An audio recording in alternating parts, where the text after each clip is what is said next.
Ruggles Station. Allegedly, gentleman got clipped by the train while I was pulling into the platform.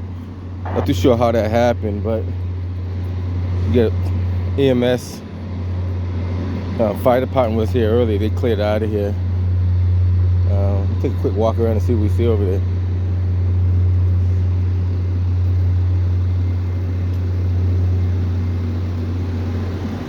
One in the ambulance leaving out of there now.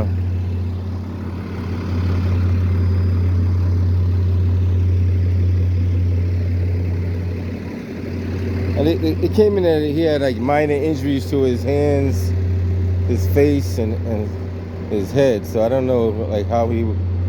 I don't know how you get hit by a train on a platform, but unless you're too close, if you're over the yellow line, I don't know. Yeah, yellow line is there for a reason.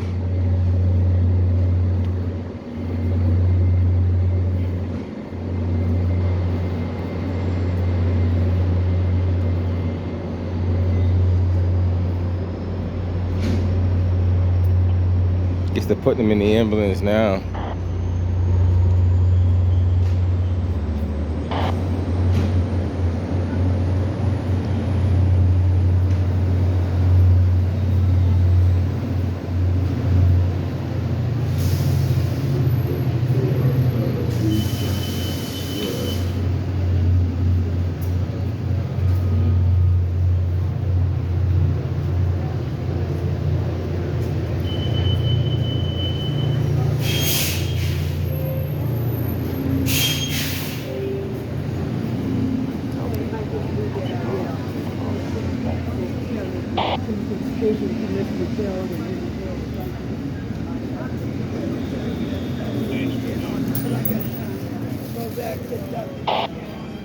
Station's pretty big, pretty busy, I should say.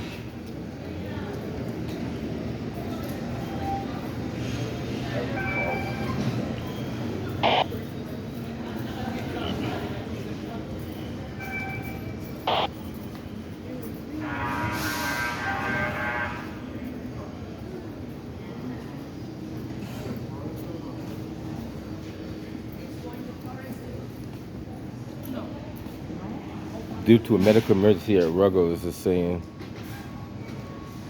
trains may be delayed up to 30.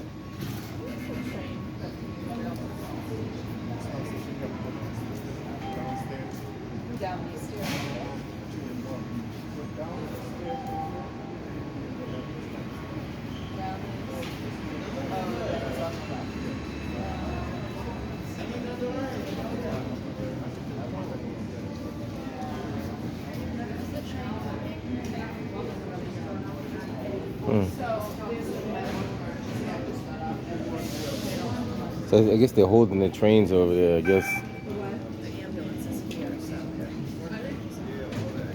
I guess they're still holding the train. They were holding the train earlier, but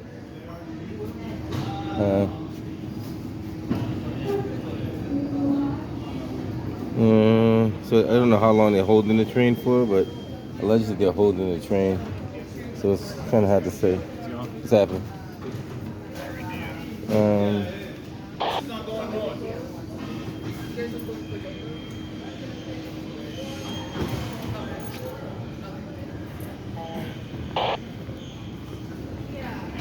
A lot of people are kind of hanging around and trying to figure out where to go.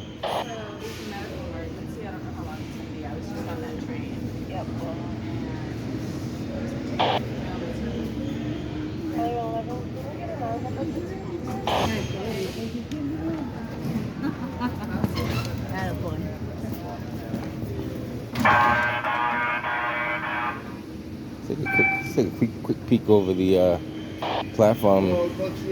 They said no train. So I guess they're gonna do an investigation before they release the train.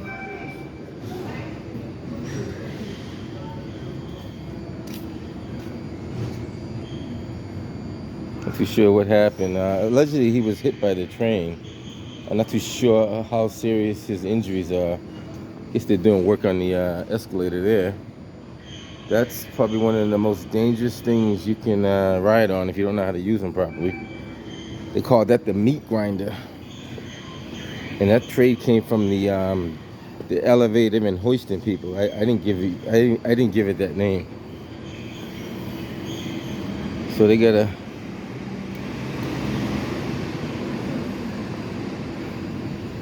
Medical Mercy. I think they're gonna hold both sides of the trains.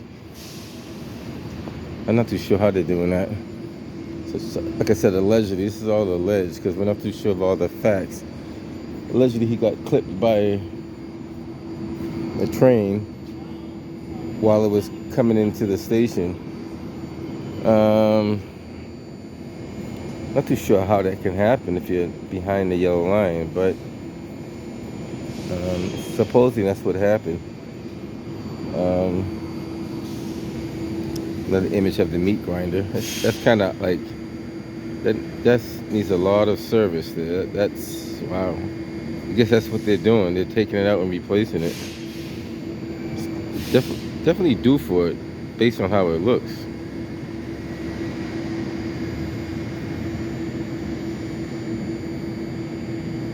Why didn't they do this when they closed the T down last year?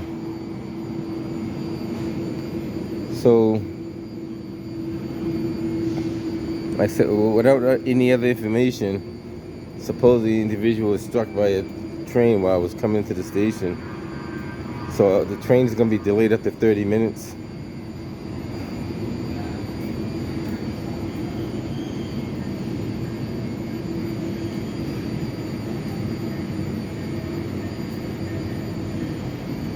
I'm not too sure if he's like walking. Well, you're not supposed to do that either. Walk towards the train while it was moving into the station, but that yellow tack strip or transition strip, that's there for a reason. That's the buffer zone for you to stay away from when the train pulls in. So you shouldn't attempt to cross that line until the train has stopped and the doors have fully opened. That's the only time you should actually step on that line. Other than that, you really shouldn't be stepping on that line. A lot of people don't know, like, they try to stand on the edge of it. It's kind of wavy there. I'm not too sure what happened there. Maybe that's designed to give it extra lift or something. I don't know.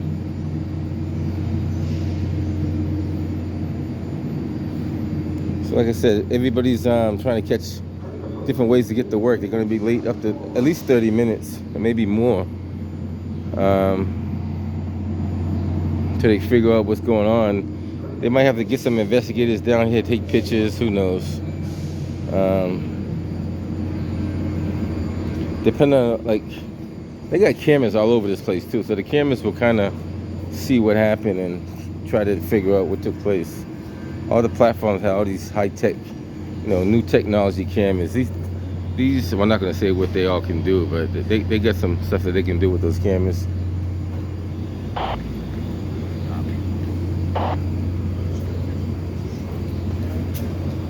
A lot of people coming down up there, so maybe the trains might be back in service. I don't know.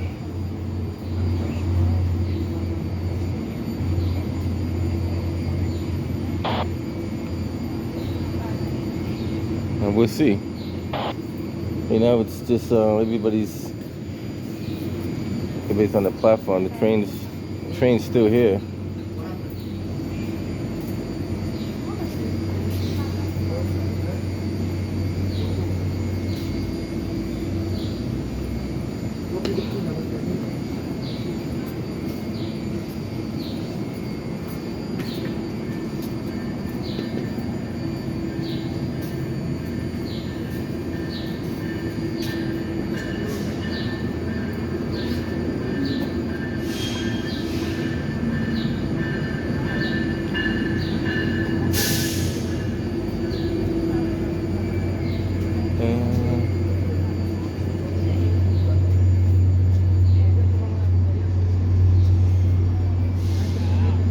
They might take that train out of service. Usually when a train or a bus is involved in an accident, to take it out of service, bring it back to the yard, have it thoroughly checked out, make sure everything is working properly before you allow it to continue its route. Like, that's supposed to be normal practice, just to make sure that nothing happened on the mechanical part of it. You know, you're supposed to check everything out, make sure the brakes work, you know, all the bells and whistles are working properly, so you have that properly documented. So if you ever go before the court, you can say, well, train checked out fire, got to test the driver, make sure he's not under the influence, the door operator's working fine, you know, everything, you know, all the bells and whistles. You have to follow that kind of protocol, because those questions are going to come up down the line, whether you like it or not. Those questions will come up down the line. I don't know what's going on here, but I mean, they closed the station down for, this is crazy. You closed the station down for like 30 days or more last year, and then you've done it before, but look at how this crap looks over here. What the? So what are they doing when they close down these stations?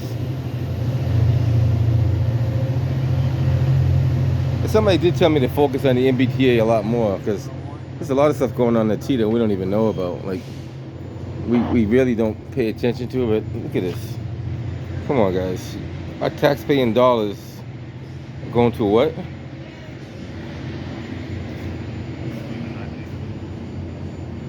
Yes, that's unacceptable. Unacceptable. I mean, we're paying a lot. The gutters are not even cleaned out. Look at that. The runoff gutters are not even cleaned out. Wow, very interesting. So we're paying a lot of money. I talk about a heck of a lot of money. I'm talking about more money than you realize. Road train approaching the station. The next one, road train approaching the station. Southbound Forest Hills platform. Make your way to the other platform. But they're running on the other side. Train. So they're running the Oak Grove train on this side.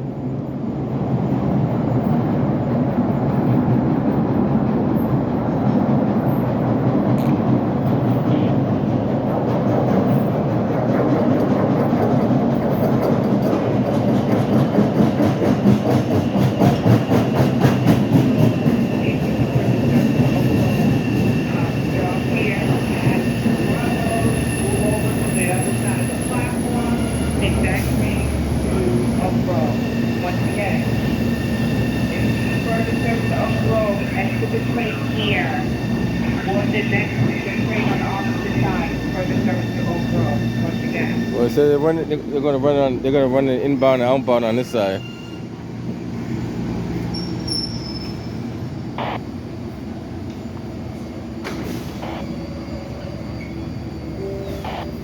The train's gonna be out of commission.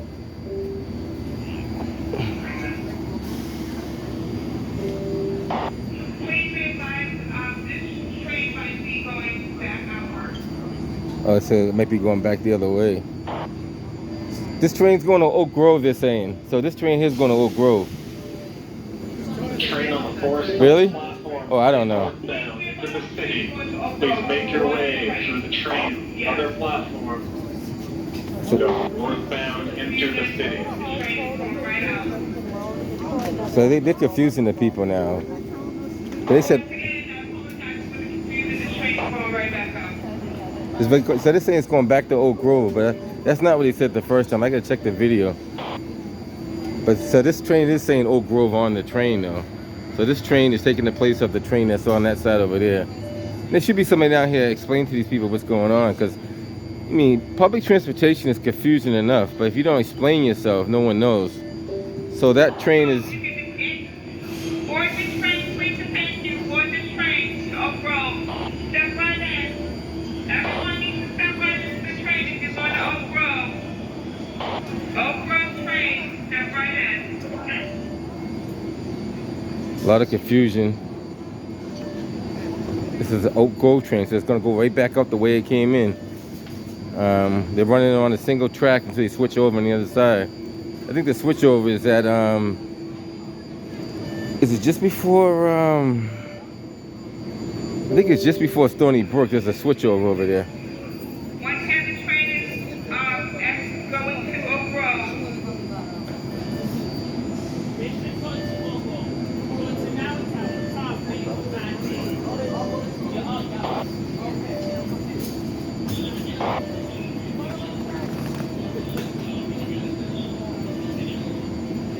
Oak Grove train.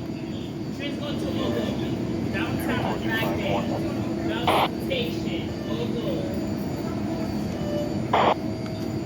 Ogle. So this is going, I guess you call it inbound. So inbound is Oak Grove, like going downtown Boston. So that's the confusion, because people thought it was going to Forest Hills, but Oak Grove is the other direction. So that's the so the switchover on this one is going. I think it's just before Rocks Bay Crossing. There's a switchover on that side then. But notice the train being on the other side of the track is confusing and going the opposite direction. That's what they have now. They're gonna bring another train in. It's gonna go to Forest Hills, probably on the same track. So give them a time to switch this one over. Once they switch this one over, they can switch the other one on the other side. And that's difficult for the guys at the communication control too, because they gotta know which direction they're sending the trains and all that good stuff too. So it's very interesting. You guys get to see the operations of the MBTA and how well they could perform their duties. So anybody waiting for this train, they might as well just leave this train alone, because this train's going to take off with nobody on board, probably. I can't see them putting this train back in operation when I have it taken to the yard and checked out.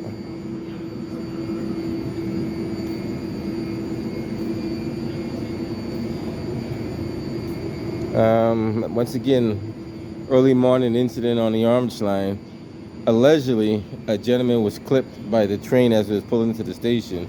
And he did come out with some bumps and abrasions, non-life threatening as far as we can tell. But allegedly he was hit by the train. These trains all have cameras and stuff on them. So give the investigators a couple of days and they'll probably figure out exactly what happened. I guess she's gonna probably move that train out of there. We'll see. I think the train's switching over right now. I guess you can see it on the switch line. It's switching over way. It's got the red light, so it's switching now.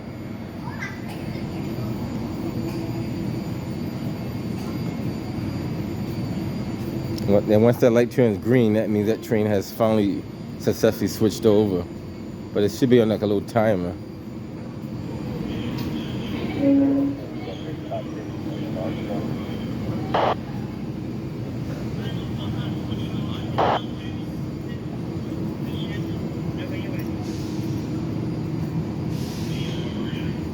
This train should go, depending on which way they take it, either Forest Hills or Forest Hills would be the closest station, but it's in the direction of Oak Grove, so I'm not too sure.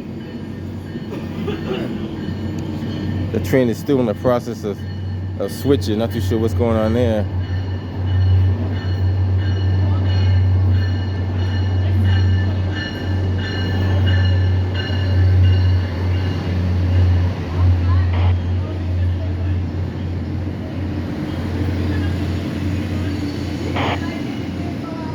You gotta go slow on the switch over. You don't want to go fast, because you could derail the train if you go too fast.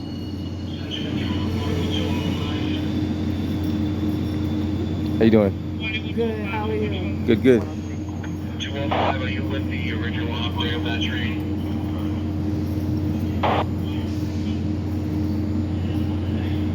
That's kind of dangerous too. You gotta be careful doing that. I seen many people slip and fall doing that kind of stuff.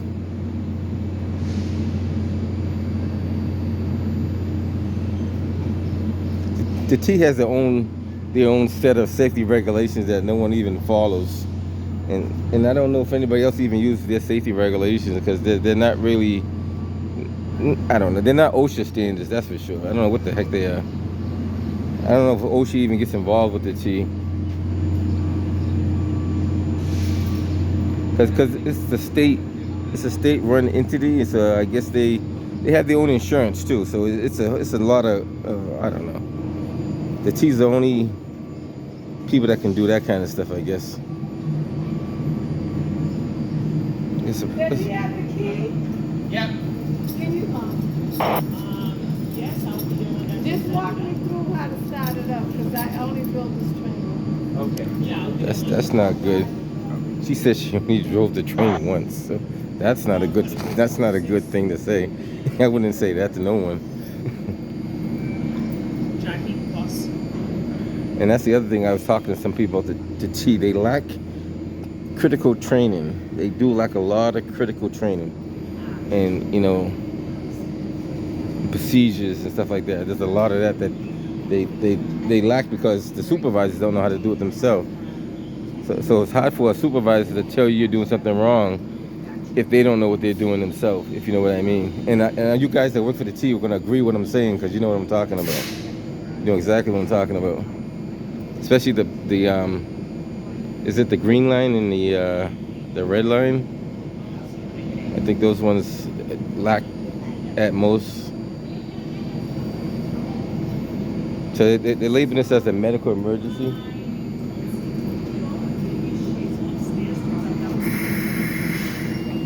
So it looks like this train is gonna pull away.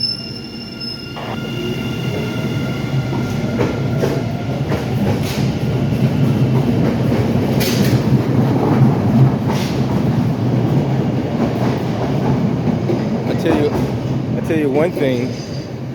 I just noticed that this area of the third rail and that area over there needs some attention. So this area here, along this section right here, and this section over here needs some attention. That's just my observation.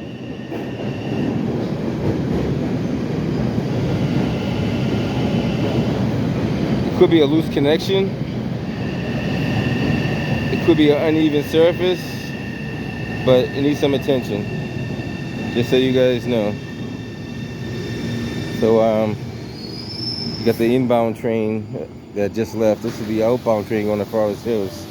And I'm gonna get ready to head up out of here because it looks like the service is back in order. This train is Forest Hills.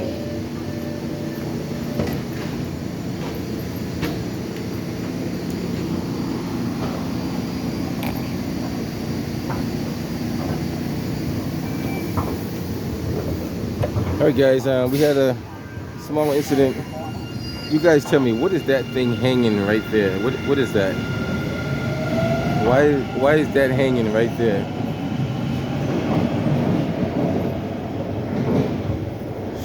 The question is, should it be hanging right there? We got duct tape holding this together. That's sharp edge.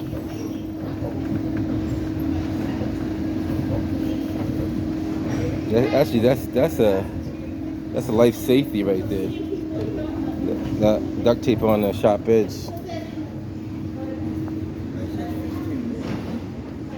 So everybody's delayed about at least a half an hour to 45 minutes on their way to work or school.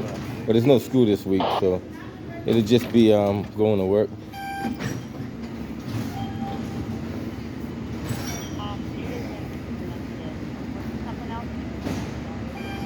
I guess I figure I'll show you what's going on in the city. I don't focus on the MBTA too much, but somebody hit me up for this one and said go check it out. So I figure I'll put my best foot forward and check it out.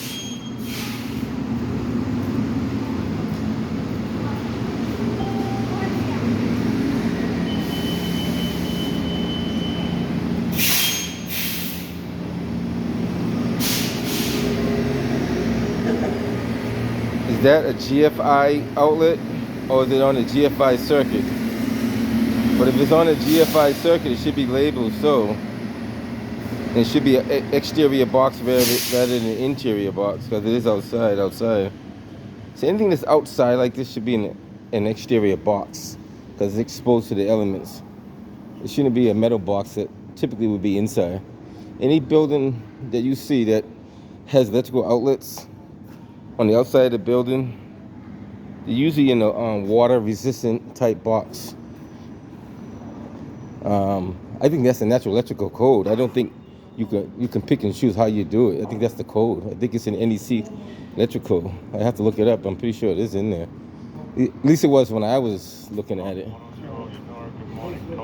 You electricians out there that, know your stuff. You tell me any exterior box that's outside, and this is considered outside, just not inside. It's definitely outside. It's exposed to the elements. Should it be GFCI? GFCI, ground fault circuit interrupter, or GFI, ground fault interrupter, either or. Let me know. Now you can put them on a GFI circuit, but now sometimes they request an arc faults on circuits too. So it depends on what they're asking for. Some people ask for arc faults, some people ask for GFIs. So the new code is arc faults. So either or. Okay, I think I'm saying it wrong. Arc faults are for the regular residential circuits. GFI is for any water within 10 feet of water. Like right now it's starting to rain, so we're within 10 feet of water because rain is around us. But let me know what you guys think. Leave the comments. Catch you guys on the next one.